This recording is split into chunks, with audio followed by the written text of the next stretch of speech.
Ottawa Inner City Health provides health care to people who are chronically homeless with complicated health problems, and we pretty much exclusively serve people who are living with both overwhelming substance abuse issues and severe and persistent mental illness.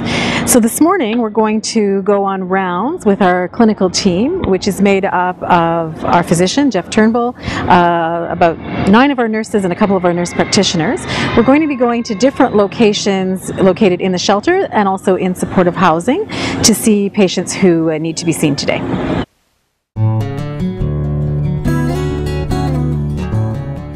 I like to think of it as hospital services outside of the walls of the hospital, so we've moved all of the resources that we have outside of the walls. The biggest impediment for these people to have hospital care is, well, you need appointments, and for an appointment you need to have some way of making that appointment. You have to be able to have transportation. You have to have somebody who will take you up there. But they live in a crisis environment. Every moment in their lives is either addressing their addiction or psychiatric disease or recovering from it.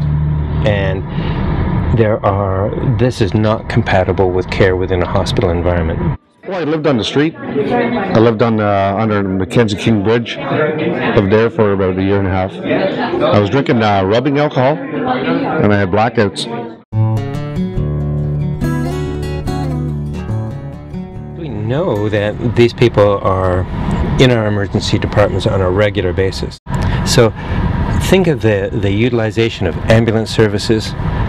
Think of the utilization in the emergency department, hospital services, and we know that people, when they're homeless, they stay almost twice as long in a hospital when they're admitted.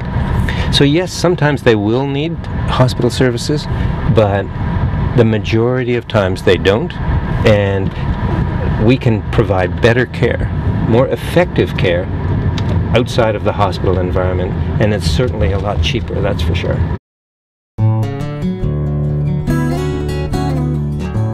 First of all, there'll be less of them in the emergency department, so the hope would be that other person, the housed person, you or I, when we present to the emergency department, then the hope would be that we would get more speedy care because there's less utilization of those other existing services.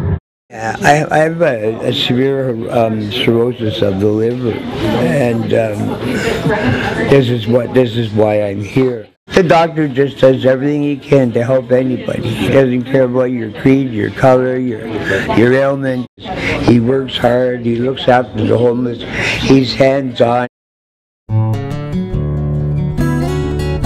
I think what we see here is an alternative that is really, really good for the patient and exceptionally beneficial to the health system, because they're no longer the familiar faces in the emergency departments who don't want to be there in the first place.